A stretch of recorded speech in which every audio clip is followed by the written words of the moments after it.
gubernur yang kita impikan sih pengennya itu adalah sosok pemimpin yang masih disukai masyarakat. Dia harus mampu berdiri di atas semua golongan. Bisa dipercaya, amanah. sosok pemimpin yang tegas, disiplin, tidak pandang bulu.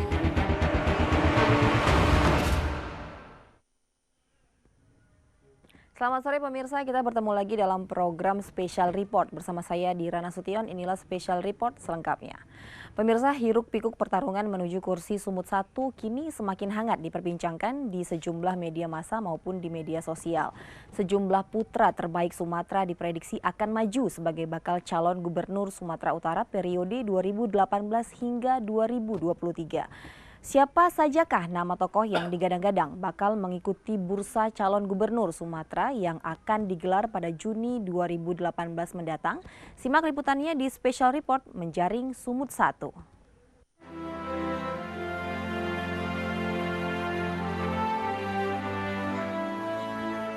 Kursi Gubernur Sumatera Utara akan diperebutkan dalam pertarungan pemilihan Gubernur Sumatera Utara yang akan digelar pada Juni 2018 mendatang. Sejumlah putra terbaik Sumatera Utara yang diprediksi akan maju bila didukung oleh masyarakat. Salah satu bakal calon Gupsu yang diprediksi bakal ikut bertarung memperebutkan kursi Sumut 1 adalah Edi Rahmayadi yang saat ini menjabat Panglima Komandan. Salah satu bakal calon Gupsu yang diprediksi bakal ikut bertarung memperebutkan kursi Sumut 1 adalah Edi Rahmayadi yang saat ini menjabat Panglima Komando Cadangan Strategis Angkatan Darat atau Pangkostrat. Letnan Jenderal TNI Edi Rahmayadi merupakan lulusan Akademi Militer tahun 1985 berpengalaman dalam bidang infanteri. Jabatan sebelumnya adalah Panglima Kodam 1 Bukit Barisan. Legend TNI Edi Rahmayadi merupakan anak dari almarhum Kapten TNI Rahmat Ishak, penduduk asli Kota Medan bersuku Melayu Deli. Edi Rahmayadi juga pernah menjabat sebagai Komandan Yonif Linut 100 prajurit setia yang bermarkas di Namu Sirasira Langkat. Edi Rahmayadi juga saat ini menjabat sebagai Ketua Umum PSSI periode 2016 hingga 2020. Edi Rahmayadi diprediksi sebagai salah satu kandidat kuat yang akan maju di Pilgub Sumut Juni 2018 mendatang. Kedekatan Edi dengan pendiri Partai Gerindra Prabowo Subianto menjadikan kansnya untuk melangkah ke Pilgub Sumut 2018 semakin terbuka lebar. Jenderal TNI Bintang 3 ini secara eksplisit menyatakan bersedia maju di pemilihan Gubernur Sumatera Utara Juni 2018 mendatang.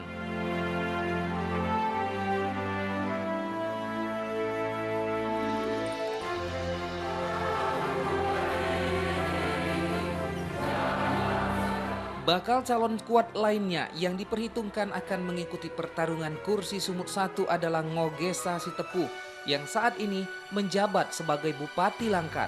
Ngogesa Sitepu lahir di Langkat pada 30 September 1962 lalu. Ngogesa Sitepu merupakan Bupati Kabupaten Langkat 2 periode 2009, 2014, dan 2014-2019. Ngogesa Sitepu saat ini juga menjabat sebagai Ketua DPD Partai Golkar Sumut untuk periode 2015 hingga 2020 menggantikan Ajib Shah yang tersandung kasus hukum. Jadi wajar saja jika seluruh kader Pohon Beringin menginginkannya ikut bertarung memperebutkan kursi Sumut 1. Langkah Ngogesa Sitepu untuk ikut bertarung memperebutkan kursi Sumut 1 tampaknya tidak akan mendapat rintangan yang berat. Langkah itu sangat realistis karena kedekatannya dengan Ketua Umum DPP Partai Golkar Setia Novanto. Untuk di DPRD Sumatera Utara sendiri, Partai Golkar saat ini memiliki 17 kursi. Meskipun memiliki kursi terbanyak, namun Partai Golkar masih membutuhkan 3 kursi lagi untuk meloloskan Ngogesa Sitepu untuk ikut bertarung di Pilkada Gubernur Sumatera Utara pada Juni 2018 mendatang.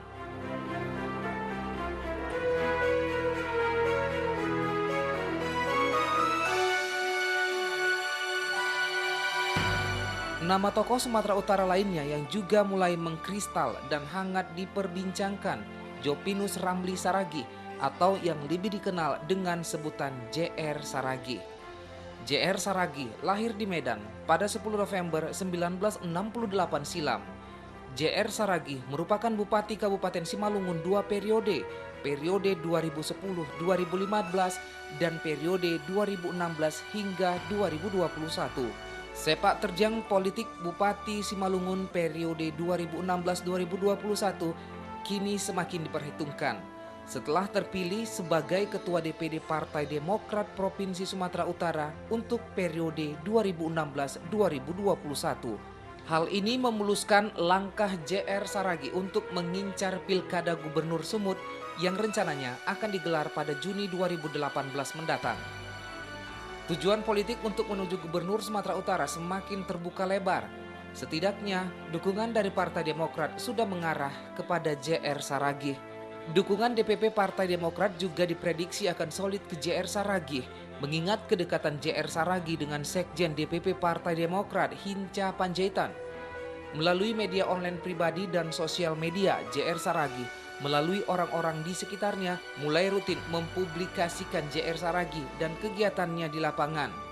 Namun untuk di DPRD Sumatera Utara sendiri, Partai Demokrat saat ini memiliki 14 kursi.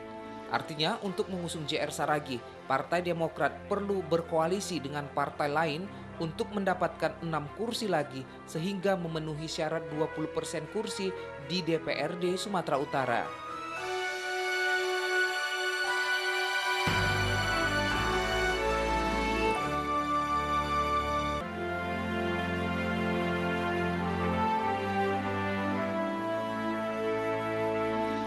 Ada lagi calon kuat lainnya yang hampir bisa dipastikan bakal mengikuti bursa calon gubernur Sumatera Utara, Tengku Eri Nuradi, Gubernur Sumatera Utara yang menjabat saat ini. Tengku Eri Nuradi lahir di Medan 30 Juni 1964 lalu. Eri Nuradi menjabat Wakil Gubernur Sumatera Utara dari tahun 2013 hingga 2016 dan kemudian menggantikan posisi Gatot Pujo Nugroho hingga 2018 mendatang. Selain calon petahana, Tengku Eri Nuradi juga merupakan Ketua DPW Partai Nasional Demokrat atau Nasdem Sumatera Utara yang hingga saat ini belum juga dilantik Ketua Umum DPP Partai Nasdem Surya Paloh. Tengku Eri Nuradi merupakan Gubernur Sumatera Utara yang menggantikan Gatot Pujo Nugroho yang tersandung kasus hukum. Diduga untuk memuluskan langkahnya pada pemilu kada Juni 2018 mendatang, Tengku Eri Nuradi dengan gencar mempromosikan slogan paten baik di kantor instansi pemerintah Sumatera Utara maupun saat menghadiri kegiatan acara seremonial di tengah masyarakat.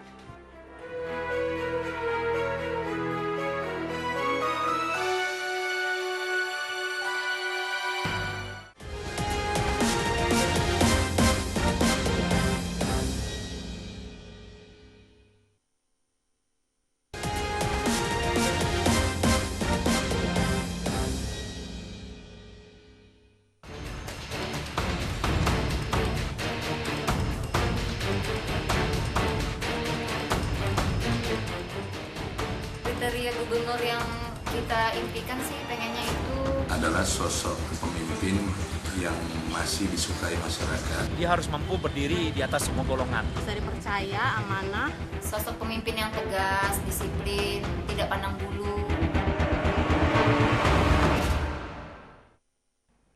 Ya, di Special Report untuk hari ini kita mengangkat topik seputar menjaring Sumut 1. Berkaitan juga dengan hal tersebut, hari ini kita sudah mengundang narasumber yang sangat luar biasa tentunya di bidangnya masing-masing pemirsa. Ada Muhammad Rizky Ramadan sebagai tokoh pemuda dan juga ada Bapak Arifin Saleh Siregar sebagai pengamat sosial politik. Selamat sore untuk kedua narasumber kita yang sudah hadir di studio untuk saat ini ya. Gimana kabarnya hari ini, sehat semuanya ya Pak ya? Alhamdulillah. Iya, baik. Dan hari ini kita mengangkat topik seputar menjaring Sumut 1. Kita nanti akan berbincang juga, nih ada tokoh pemuda juga yang mewakilkan dari Rizky juga dan juga ada Arifin Saleh juga dari pengamat sosial politik. Saya mungkin ingin bertanya seputar ini seperti apa antusias masyarakat sebenarnya untuk menyambut yang namanya bukan bulan suci Ramadan ya, tapi untuk menyambut pemilihan nanti ya, walaupun mungkin masih ada hitungan beberapa bulan lagi, hampir setahun lagi mungkin seperti itu ya. Tapi ini mungkin sudah agak sedikit heboh juga mungkin pemberitaan untuk menjaring Sumut 1 ini. Silakan mungkin dari Pak Arifin Saleh dulu sebagai pengamat sosial politik, silakan. Ya, terima kasih Mbak. Selamat sore untuk semua pemirsa INews dimanapun berada. Memang agak sulit mengukur tingkat kehebohan lah kita bilang tentang pilkada atau Pilgub Sumut 2018 ini. Pertama memang tadi sudah disebutkan waktunya memang masih relatif lebih lama ya. Itu pertama-tama. Kedua ini juga soal figur atau sosok yang akan muncul. Berikutnya juga bagaimana intensitas atau kegiatan-kegiatan yang dilakukan oleh partai politik dalam konteks Pilgub ini. Berikutnya lagi bahwa kita harus paham juga bahwa Sumut ini bukan Kota Medan saja ya kan. Kalau misalnya kalau kita lihat di Kota Medan mungkin kehebohannya itu sedikit lebih heboh dibanding beberapa ya tingkat 2 lainnya kan. Jadi Medan dengan katakanlah dengan kelas menengahnya baik secara ekonomi maupun juga pendidikannya mungkin bisa mengakses berbagai informasi terkait Pilgub ini dan juga menjadi topik-topik dalam beberapa kesempatan termasuk misalnya di warung-warung kopi. Tapi kalau kita misalnya melangkah lebih dalam ke beberapa kabupaten kota lainnya, hebohnya itu tidak seperti di Kota Medan ini. Gitu. Berikutnya lagi saya juga dapat data beberapa hari yang lalu hasil dari lembaga survei dari Jakarta juga menyebutkan salah satu hasilnya itu bahwa belum sampai 30% masyarakat Sumut yang tahu bahwa Pilgub itu akan dilakukan di Juni 2018. Itu juga salah satu indikator bahwa hebohnya ini belum begitu terasa. Belum begitu terasa kan. Itu mungkin, Pak. Baik, tapi mungkin bukan karena ada hal-hal yang lain ya, bukan karena krisis kepercayaan masyarakat terhadap yang sekarang atau yang lalu-lalu atau seperti apa, itu belum ada sampai penelitian seperti itu ya ke sana. Belum ada sampai ke sana kan, karena kan kita bisa sebenarnya melihat kasat mata sebenarnya kan, apakah baliho-baliho yang dipasang oleh beberapa kandidat yang akan katanya maju itu, kemudian liputan-liputan media baik cetak maupun elektronik itu juga belum menunjukkan bahwa isu atau wacana Pilgub 2018 ini sampai kepada kader heboh yang dimaksudkan tadi, belum sampai ke sana sebenarnya. Tapi saya yakin bering waktu akan terus berjalan, kemudian juga muncul satu-satu kandidatnya, kemudian juga parpol juga akan mempersiapkan diri. Saya yakin pelan-pelan itu akan sampai kepada titik yang mungkin yang dimaksudkan heboh tadi. Baik, kita kembali ke Rizky ini sebagai tokoh pemuda juga mungkin yang mewakilkan dari para pemuda sendiri. Nah, kalau dari para pemuda sendiri menurut Rizky, ini seperti apa kira-kira antusias masyarakatnya, antusias pemudanya? Apakah memang mereka juga masih terkesan tidak peduli akan adanya pemilihan gubernur ini atau seperti apa? Atau malah mereka yang lebih antusias ini? Dari fenomena kita dari masyarakat khususnya pemuda sendiri itu sampai sekarang ini belum tahu itu pemilihan gubernur untuk 2018. Nah, pasti untuk antusias sebenarnya sampai sekarang ini dengan kasat mata yang saya lihat itu belum ada ini ya, belum ada gebrakan. Oh, ini ada ini. Tapi kalau kita lihat di tengah-tengah masyarakat ya munculnya baliho-baliho bakal calon untuk menjadi Sumut 1 dan juga beberapa parpol yang sudah sebentar lagi akan mendeklarasikan bahwasannya ada salah satu kandidat dari mereka yang akan mencalonkan sebagai gubernur, itu sudah ada, saya lihat beberapa. Jadi mungkin yang lebih mungkin menyiapkan diri ya adalah calon-calonnya, bakal calonnya. Kalau masyarakatnya belum ya, masyarakatnya belum seperti itu. Iya. Nah, kita mungkin ingin tahu juga nih seputar sosok ya, kira-kira sosok pemimpin yang dibutuhkan Sumatera Utara. Nah, ini kira-kira seperti apa? Banyak sekali memang calon-calon pemimpin daerah kita yang sudah pernah tentunya, yang sampai sekarang ini juga, dan kira-kira mungkin masih banyak lagi PR-PR mungkin yang harus dilakukan juga untuk hari ini dan di kedepannya. Nah, untuk mungkin di 2018 sampai di 2023 nanti ya, di 5 tahun mendatang tentunya. Ini sebenarnya sosok yang seperti apa yang diharapkan masyarakat, yang diinginkan masyarakat? Mungkin dari pengamat politik dulu saya berbicara. Ya, makasih Mbak.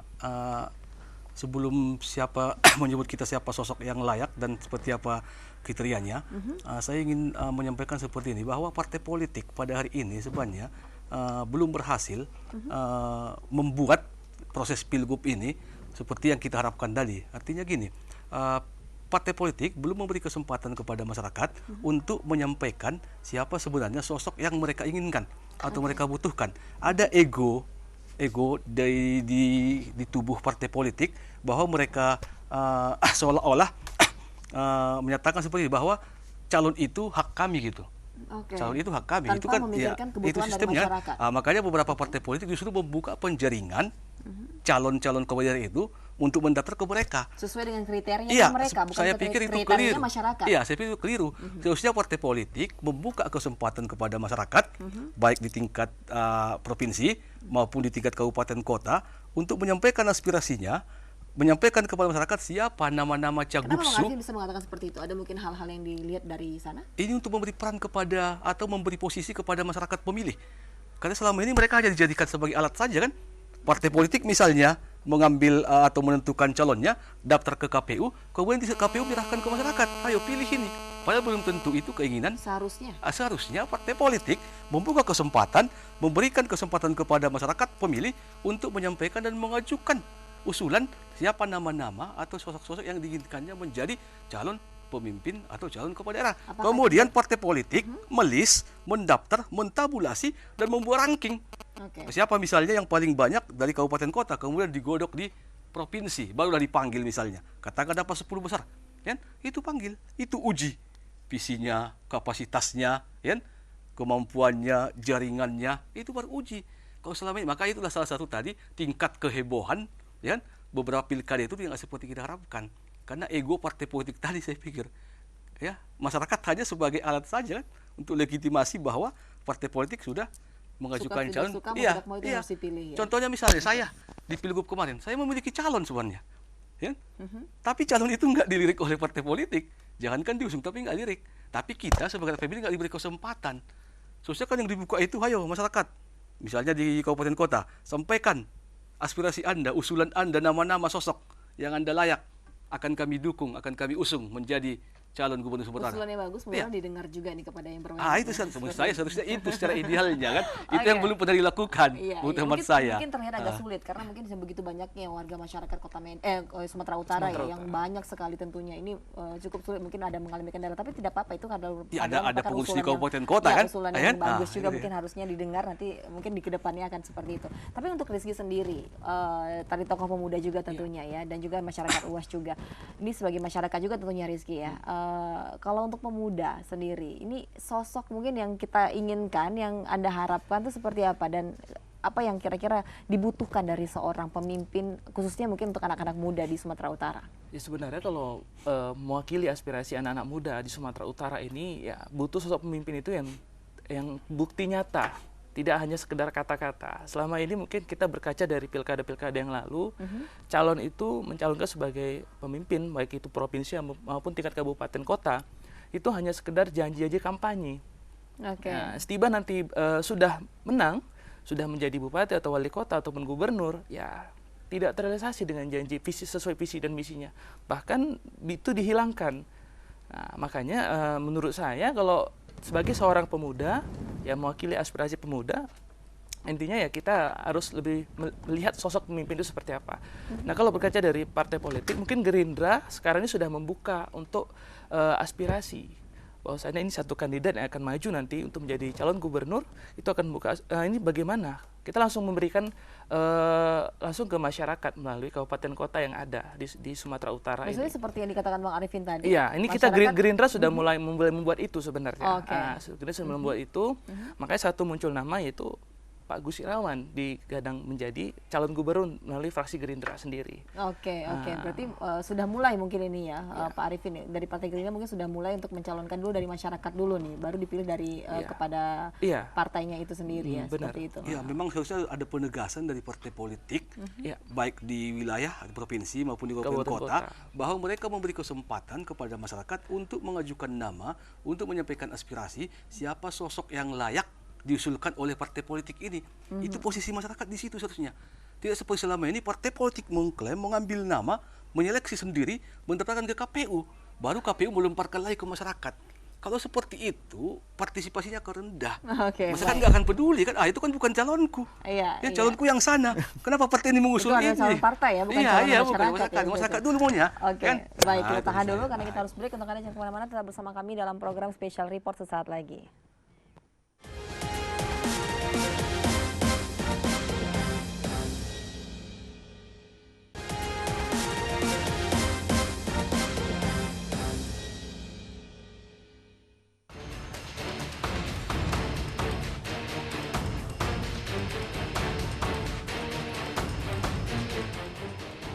Kriteria gubernur yang kita impikan sih pengennya itu adalah sosok pemimpin yang masih disukai masyarakat. Dia harus mampu berdiri di atas semua golongan. Bisa dipercaya, amanah. sosok pemimpin yang tegas, disiplin, tidak pandang bulu. Selain nama tokoh yang menjabat sebagai kepala daerah dan notabene juga menjabat sebagai ketua partai Bursa Bakal Calon Gubernur Sumatera Utara, juga diramaikan dengan munculnya beberapa tokoh putra terbaik Sumut lainnya. Nama tokoh ini tidak boleh dipandang sebelah mata karena mereka juga memiliki kans besar yang sangat diperhitungkan.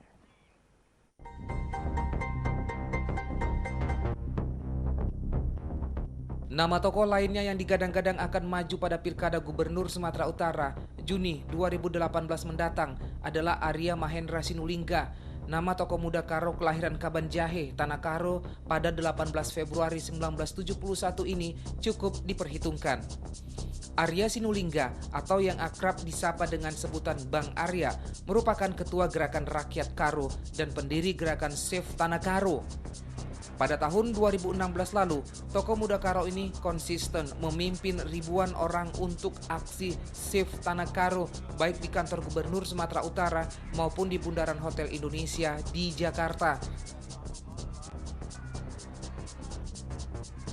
Bahkan saat terjadi konflik berdarah antara aparat kepolisian Polres Tanah Karo dengan warga Desa Lingga sekitar tahun 2015 lalu, Arya Sinulinga berhasil mendamaikan kedua belah pihak yang bertikai.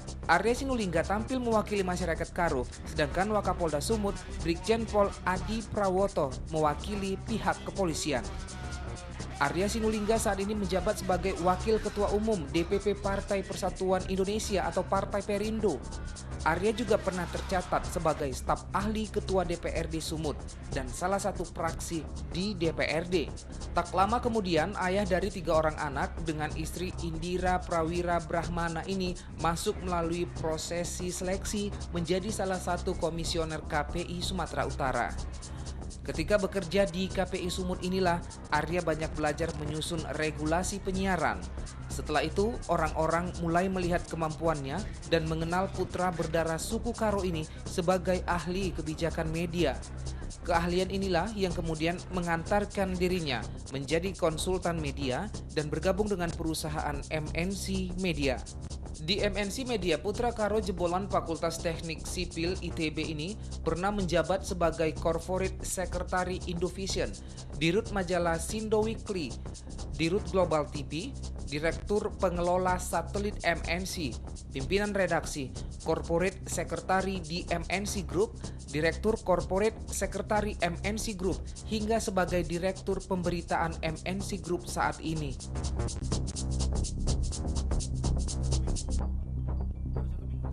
Selanjutnya, putra terbaik Sumatera Utara yang diprediksi akan maju adalah Ajun Komisaris Besar Polisi Maruli Siahaan.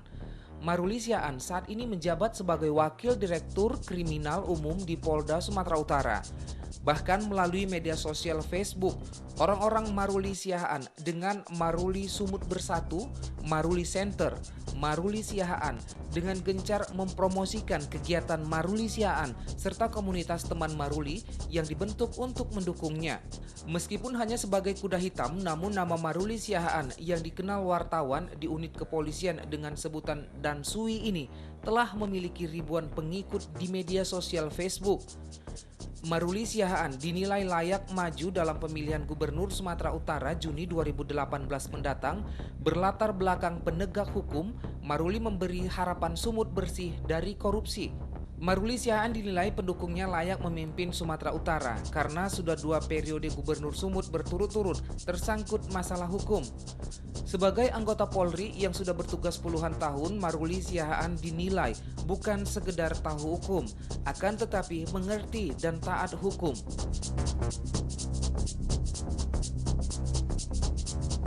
Ketua DPRD Sumatera Utara Wagirin Arman, figur yang satu ini juga dianggap layak memimpin Sumatera Utara untuk 5 tahun ke depan. Mayoritas anggota DPRD Sumatera Utara dari berbagai fraksi menilai Wagirin Arman adalah politisi yang cukup berpengalaman. Seseorang yang memiliki banyak pengalaman akan lebih bijaksana dalam bersikap. Wagirin Arman saat ini menjabat sebagai Ketua DPRD Sumatera Utara menggantikan posisi Ajib Shah yang tersandung kasus hukum. Wagirin dianggap sebagai figur pengayom yang diyakini mampu senantiasa membawa suasana harmonis baik di lingkungan legislatif maupun eksekutif. Jika harmonisasi antara eksekutif dan legislatif tercapai, maka diyakini rencana pembangunan Provinsi Sumatera Utara Utara akan bisa terrealisasi.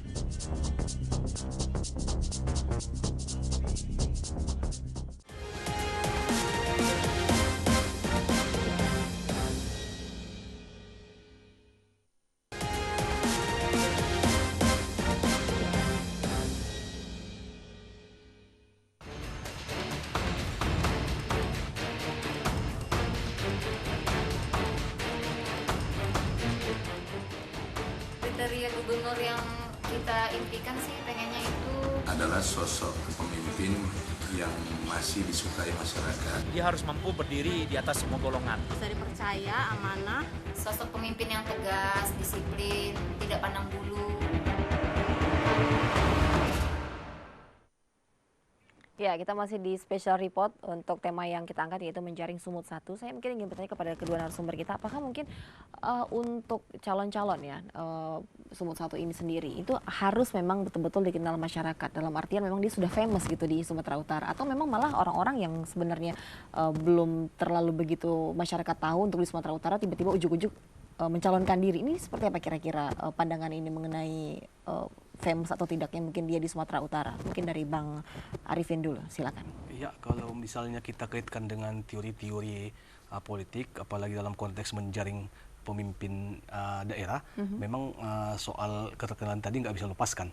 Apalagi biasanya kalau alat ukurnya pakai survei, biasanya kan yang selalu ditanya itu selalu kan popularitas misalnya, gitu kan. Nah, dikenal dulu, kemudian disukai nggak dia, baru elektabilitas, keterpilihan.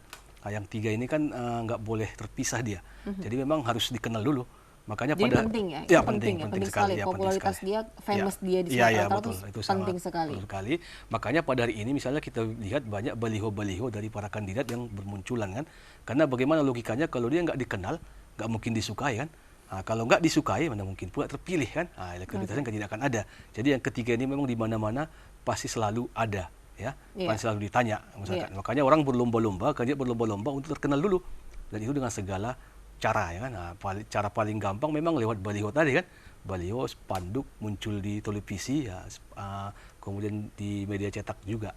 Karena kalau untuk datang langsung ke masyarakat itu mungkin butuh waktu, tenaga dan juga pendanaan juga kan. Nah, itu ya. Jadi orang memilih lewat baliho tadi paling gampang untuk menempuh atau mendapatkan keterkenalan tadi, kepopularitas tadi. Ya. Ya, itu nah, bagaimana dengan mungkin calon-calon yang memang mereka ujuk-ujuk tiba-tiba tuh ada gitu, walaupun memang sebelum-sebelumnya itu belum pernah diketahui, apalagi untuk berkans di Sumatera Utara.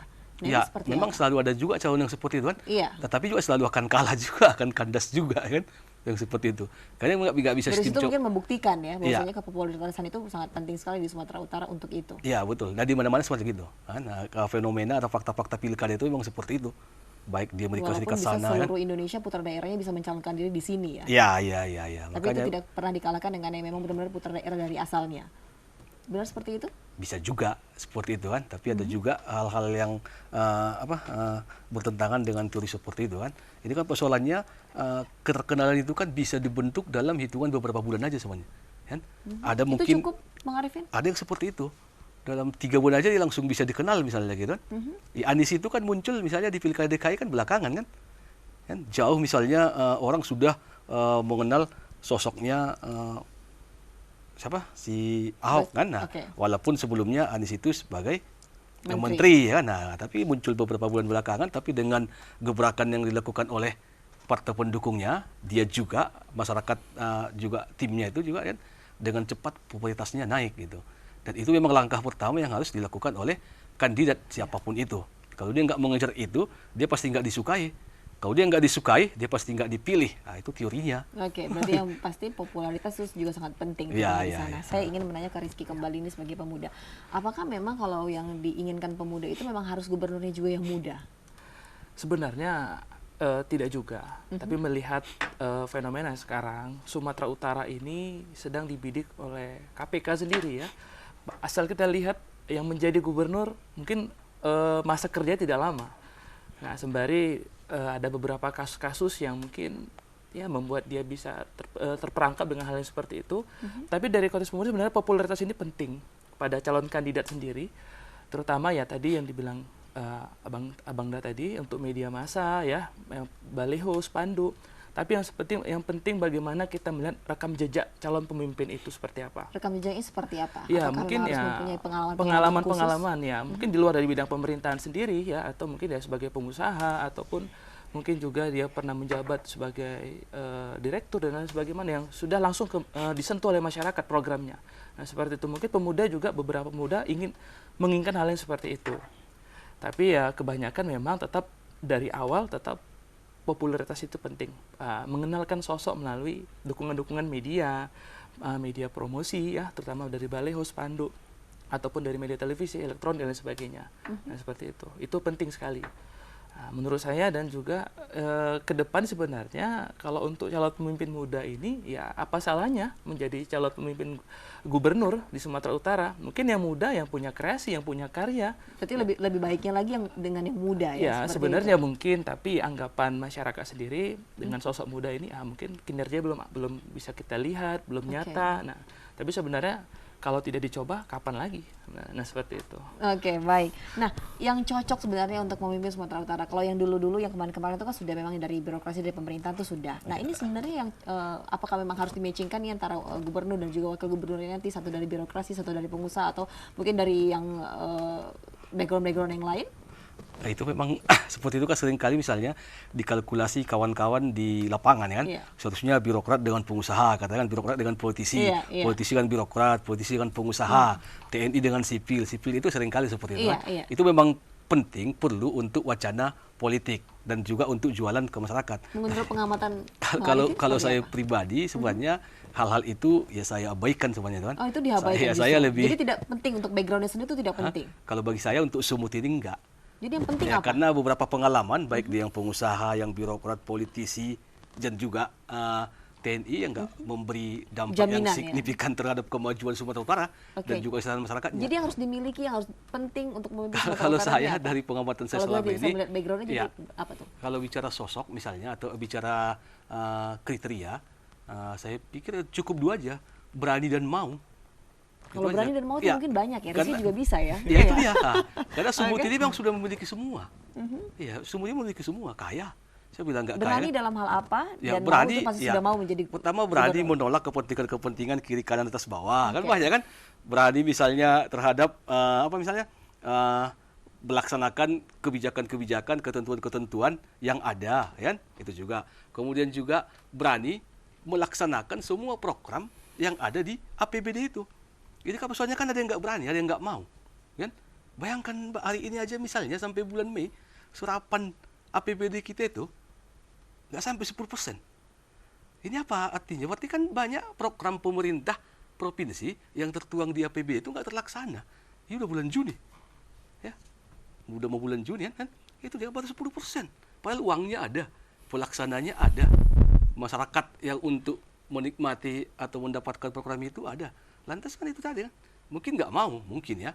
Maka saya bilang berani dan harus mau. Kalau kapasitas, apalagi intelektualitas, saya pikir relatif. Itu tidak menjamin. Relatif, karena kan pemimpin itu kan punya punya kawan-kawan di SKPD kan, punya kawan-kawan di mana, punya staf misalnya gitu, itu pinter-pinter semua itu. Soalnya kan pemimpin itu bagaimana dia mengakomodir, bagaimana dia mengelola SDM itu kan. Tidak perlu khusus dari background apa, lalu saya nggak melihat ke situ. Kalau belajar dari pengalaman Sumatera Utara. Oke. Gitu ya. Baik. Kalau dari Rizky sendiri, ini kira-kira setuju tidak atau memang punya pendapat lain untuk ini? Sebenarnya ya hampir setuju sih sebenarnya. Tapi kalau kita lihat calon pemimpin Sumatera Utara ini harus bisa mengesampingkan kepentingan-kepentingan dari partai politik itu sendiri. Ya, jadi dia diusung oleh parpol, ya kalau bisa jangan ada janji-janji, terutama janji kedudukan di dalamnya nanti SKPD. Nah, itu kalau bisa dikesampingkan. Tujuan apakah mungkin Sumatera Utara pemerintahnya mampu untuk berbuat seperti itu, karena mungkin yang sudah-sudah tuh selalu seperti itu. Iya, selalu seperti itu yang kita yang mungkin menurut kacamata saya seperti itu. Tapi dengan adanya sosok baru, ya, harapan saya dengan sosok baru itu dia punya komitmen dengan programnya, apa yang menjadi masalah utama yang ada di Sumatera Utara ini, tanpa melihat adanya kepentingan-kepentingan di dalamnya di situ. Dia hanya untuk sebagai pelayan masyarakat.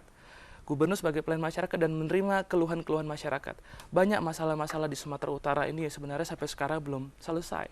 Bahkan ditinggal begitu aja. Apa itu yang Rizky Ya, melihat salah dari satu sana? kita lihat infrastruktur Sumatera Utara yang mungkin belum berkembang ya, terutama jalan, akses jalan yang kita lihat Sumatera Utara ini ya hampir 50% itu ya rusak jalannya, tidak ada koordinasi dengan kabupaten kota. Itu sebenarnya perlu adanya seperti itu. Nah, penggunaan dana APBD juga harus kalau menurut saya harus transparan kepada masyarakat. Anggaran APBD provinsi ini untuk apa sebenarnya? Dialokasikan untuk apa? Pendidikan, kesehatan yang seperti apa? Mungkin juga dengan infrastruktur dan lain sebagainya. Nah, seperti itu. Baik, untuk sampai saat ini, Bang Arifin sendiri menilai, mungkin sebagai pengamat juga, sudah berhasil belum pemerintah kita saat ini untuk membangun Sumatera Utara? Ini banyak indikatornya Mbak kan. Nah, kalau tadi misalnya Bang Tari menyebutkan infrastruktur kita yang belum memuaskan, itu salah satu indikator mungkin kan, bahwa hari ini pemerintah kita belum berhasil memuaskan masyarakatnya. Itu. Kemudian kan itu tadi kan kalau saya yang sebut tadi indikatornya misalnya serapan APBD itu masih jauh dari harapan, ya masih jauh dari harapan. Apalagi soal kondisi jalan dan infrastruktur lainnya itu tadi kan, belum lagi misalnya kita masuk ke aspek-aspek lainnya itu banyak lagi kan indikator misalnya ekonominya seperti apa, sosialnya, budayanya, angka kemiskinannya itu memang pasti bisa kita bilang belum memuaskan masyarakat Sumatera Utara kan. Maka saya bilang tadi itu harus mau, ya. Bukan harus kalau berani dan mau, saya yakin kalau mampu pasti mampu. Pasti mampu. Soalnya kan tidak mau tadi kan. Ya? Mau nggak misalnya pemimpin Sumatera Utara ini melakukan atau menggalang koordinasi antar daerah, ya?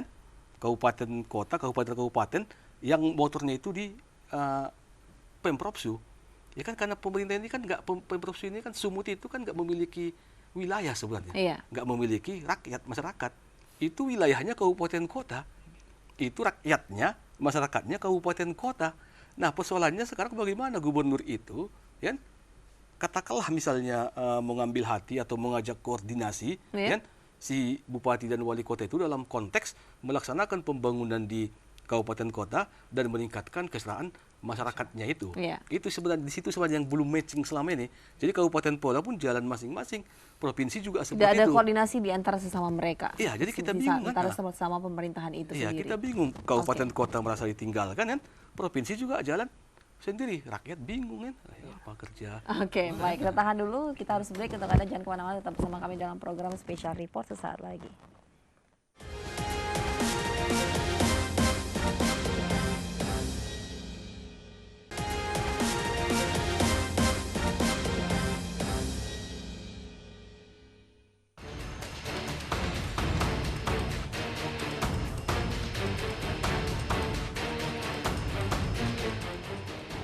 Kriteria gubernur yang kita impikan sih pengennya itu adalah sosok pemimpin yang masih disukai masyarakat. Dia harus mampu berdiri di atas semua golongan. Bisa dipercaya, amanah. sosok pemimpin yang tegas, disiplin, tidak pandang bulu.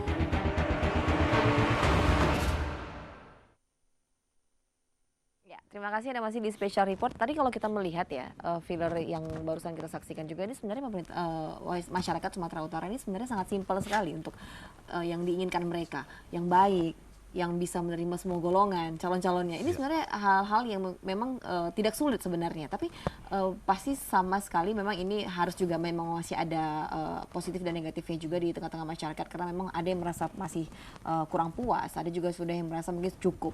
Nah, bagaimana mungkin untuk ke depan yang melihat dari mungkin partainya sendiri, dari mungkin dari cara pemilihannya terlebih dahulu. Tadi juga Bang Arifin mengatakan bahwasanya sebenarnya ini harusnya dari masyarakat dulu yang memilih, barusan nanti dikembalikan ke parpol, baru parpol yang menentukan kembali. Nah, ini seperti apa kira-kira untuk penjelasan untuk ini? Ya, seperti yang dilakukan oleh Enius ini.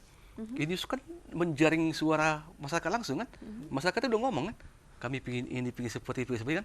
Seharusnya partai politik juga melakukan itu, kan. Lalu bukalah kesempatan kepada kami, kepada masyarakat sipil. Hei, masyarakat, misalnya di Sidimpuan, siapa yang kalian inginkan? Misalnya Gerindra, siapa yang kalian inginkan? Kita usung menjadi calon gubernur Sumatera Utara 2008-2023. Ayo, ini formulirnya, ini alatnya, akan isi, boleh sebut nama. Kabupaten kota yang lain juga melakukan seperti itu.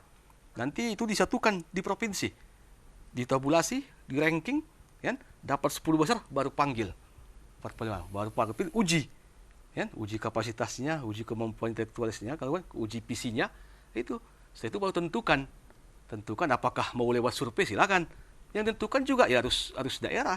Jangan setelah itu tiba-tiba dibawa lagi ke pusat. Nah, Kan? dengan konsep yang sekarang seperti itu?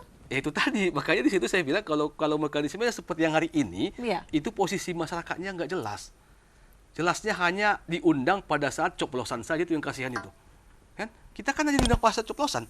Nggak dilibatkan untuk menentukan siapa pasangan atau kandidat yang kita inginkan itu. Diundang aja. Itu pun lewat kartu undangan. Ya kok saya mau?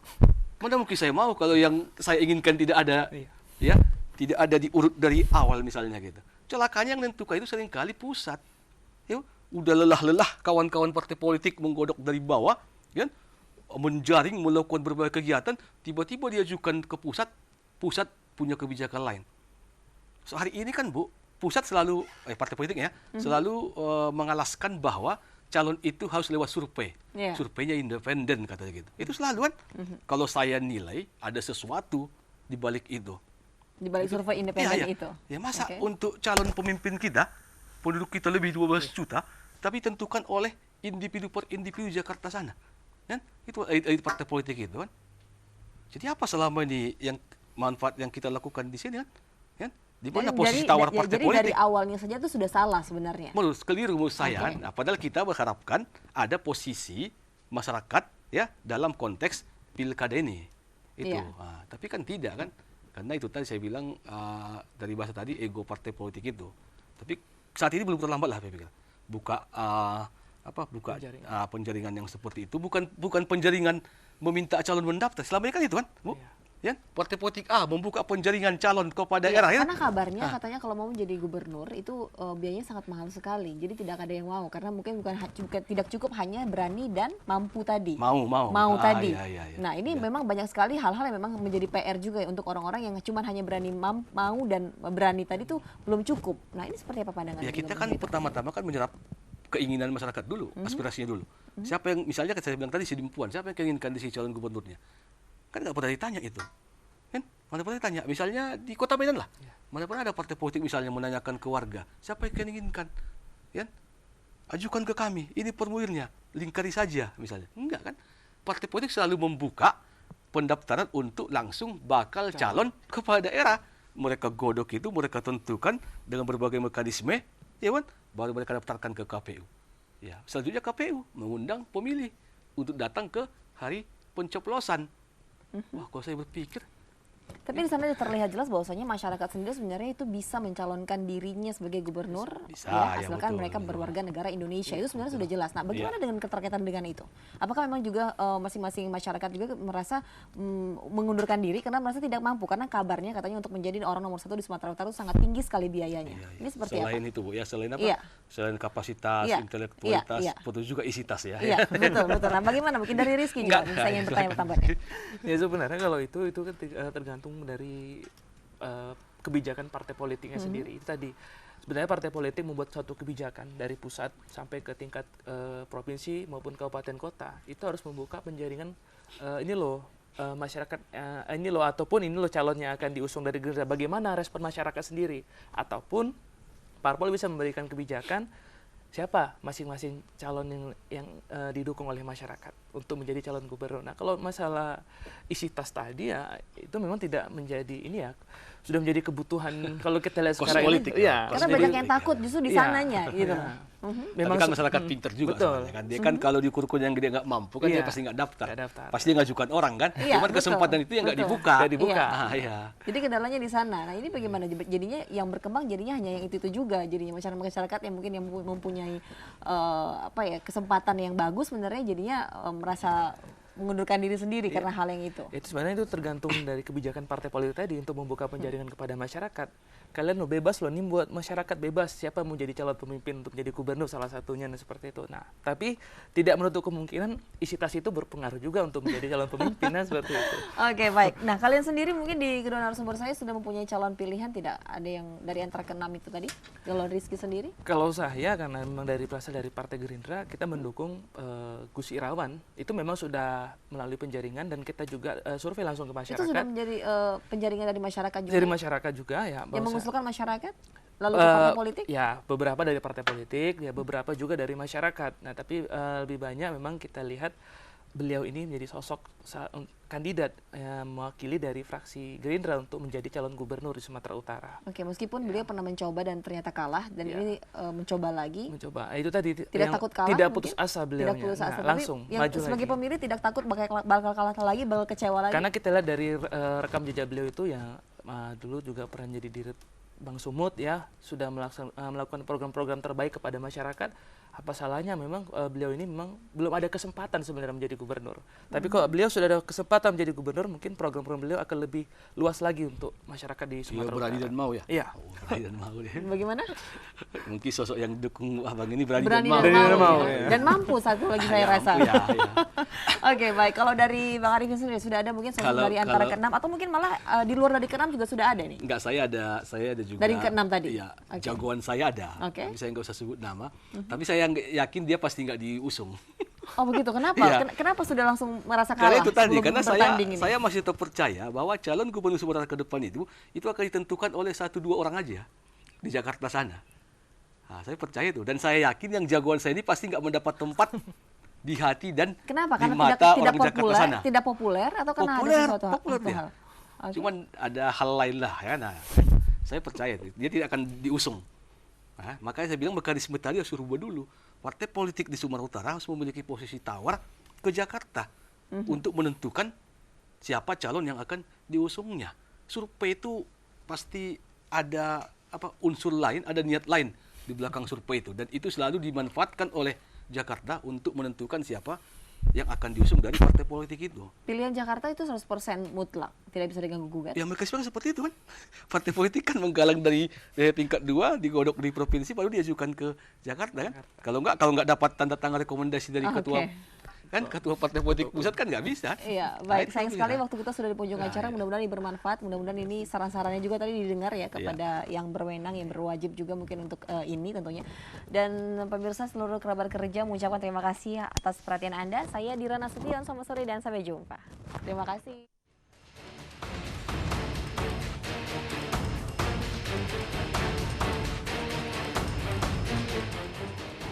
Kriteria gubernur yang kita impikan sih pengennya itu adalah sosok pemimpin yang masih disukai masyarakat. Dia harus mampu berdiri di atas semua golongan. Bisa dipercaya, amanah. sosok pemimpin yang tegas, disiplin, tidak pandang bulu.